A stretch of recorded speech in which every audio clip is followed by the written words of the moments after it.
Oitavo ano, como é que vocês estão? Espero que esteja tudo bem com vocês. Estou aqui, professora Dirliene, professora de Geografia, para a gente dar continuidade ao conteúdo do capítulo 2, para a gente fechar o capítulo 2 hoje, falando a respeito de IDH. O que é IDH? A sigla vai significar Índice de Desenvolvimento Humano. Esse índice, esse indicador, ele foi criado pela ONU, que é a Organização das Nações Unidas. A ONU foi uma organização internacional que surgiu aí após a Segunda Guerra Mundial, e o IDH foi criado pela mesma para avaliar a qualidade de vida das pessoas em determinado país ou região, ou alguma área, por exemplo, e consequentemente conseguir classificar, no caso a gente falando aqui de país, classificar esse país em desenvolvido, subdesenvolvido ou emergente. E aí, para se chegar a esse número, a esse índice que varia aí de 0 a 1, o que vai significar que quanto mais próximo de 0, mais baixo o IDH de uma área, quanto mais próximo de 1, mais elevado vai ser esse IDH. Se utiliza aí 3 fatores, que são a educação, a expectativa de vida e a renda per capita. E aí a gente vai falar de cada um, tá certo? Começando pela educação.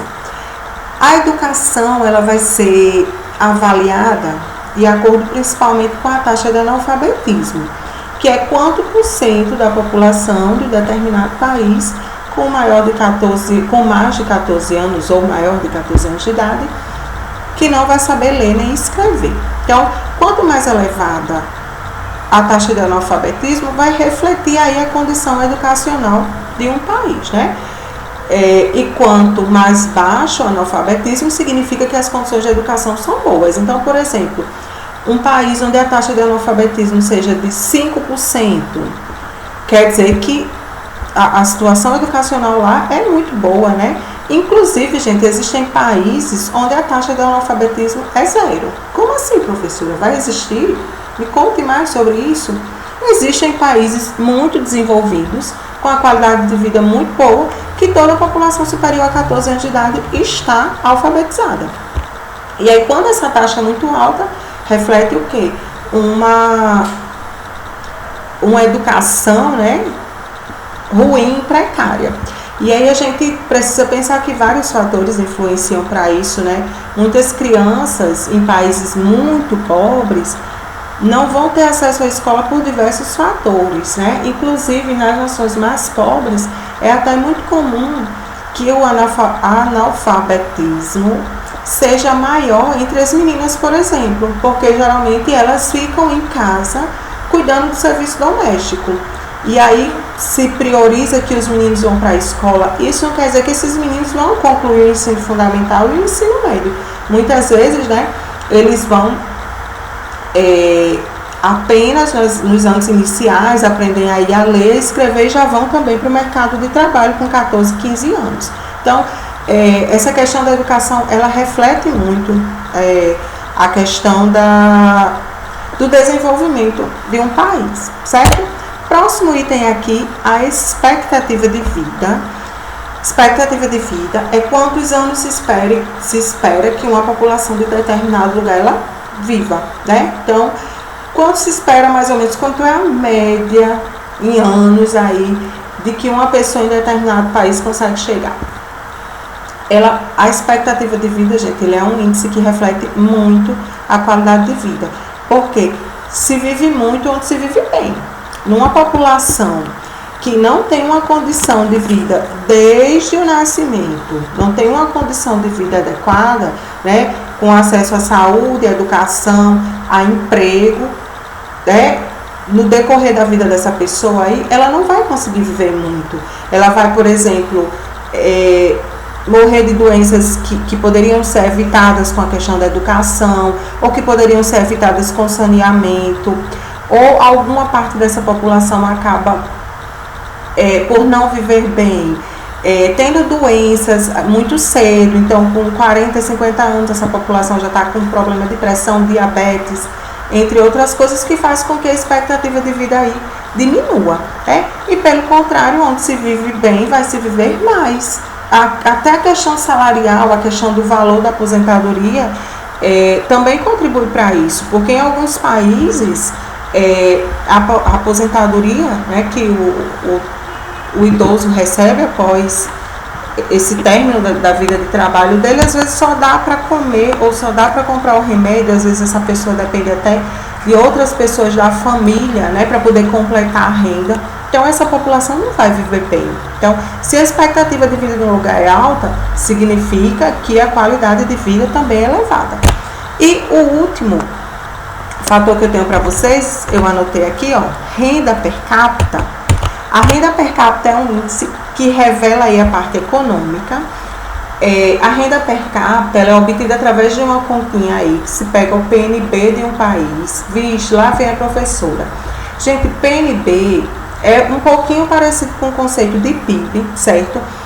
Tem uma diferençazinha que lá na frente a gente vai estudar quando a gente entrar só na parte socioeconômica, quando a gente for falar especificamente só sobre esses índices. Mas para adiantar, que o país produz de riqueza no ano com recurso, né, nacional, com recurso daquele país ali, por isso que é produto nacional bruto, pega-se essa quantidade de riqueza em números e divide pela população do país. Aí vai dar aí um valor. Quanto mais elevado esse valor, significa que a renda dessa população é maior. A renda per capita, ela não reflete uma realidade, porque se trata de um índice. Então, quando às vezes esse índice é, por exemplo, de 30 mil dólares por ano, aí você pensa, todo mundo daquele país recebeu 30 mil dólares no ano? Não, isso é uma média. É lógico que vai ter gente que recebeu mais, vai ter gente que nem recebeu isso. Uma vez que quando se faz essa divisão, se conta toda a população, inclusive aí a população de crianças, né? Então, é só um índice para a gente ter uma noção. Que aí a gente vai ver, se em um país a renda per capita for de 50 mil dólares, e em outro for de 12 mil dólares, a gente vai entender que a de 50 mil, né, foi mais elevada do que a de 12 mil. A gente tem como comparar esses países, quem é que é mais ou menos rico, tá certo? Aí, vamos dar uma olhadinha aqui em alguns índices do desenvolvimento humano ao longo do mundo. Nós vamos ter aqui alguns países com índice muito alto, no caso, a Noruega, Austrália, Suíça, Alemanha, Dinamarca, Singapura. Desses que nós temos aqui, né, nós vamos ter Noruega, Suíça, Alemanha e Dinamarca, que são europeus. Aí lá quando eu estava falando sobre desenvolvimento, eu falei para vocês que o continente que tinha a maior parte de países desenvolvidos era justamente, né, o continente europeu. Então, pelo IDH a gente já tem uma noção disso. Temos alguns que não são muito altos, mas que são considerados altos. Aí aqui nós temos os que estão próximos aí do Brasil. Albânia, Líbano, México, Azerbaijão, com um IDH aí, né, em torno superior a 765. O Brasil aqui com 754, mas a gente vê que é parecidinho. E para fechar, alguns países com IDH muito baixo, como é o caso aqui de Burundi, Burkina Faso, Chad, e aí a professora tem que dizer esse monte de nome difícil, fica complicado, né? E a República Centro-Africana, vocês estão vendo aqui esse número de 9 e alguma coisa, lá no muito alto, de 7 alguma coisa, né? 0,7 alguma coisa, 0,9 alguma coisa para 0,404, 0,402, então aqui ó, 396 são IDHs muito baixos. Aí a gente conclui o quê? Que a qualidade de vida nesses países ela vai ser também igualmente muito baixa, certo? Gente, então, o que eu tinha para falar para vocês sobre IDH é isso. Qualquer dúvida, chama lá na nossa plataforma, tá certo? Muito obrigada pela atenção de vocês. Assistam a aula, bom estudo. Beijo.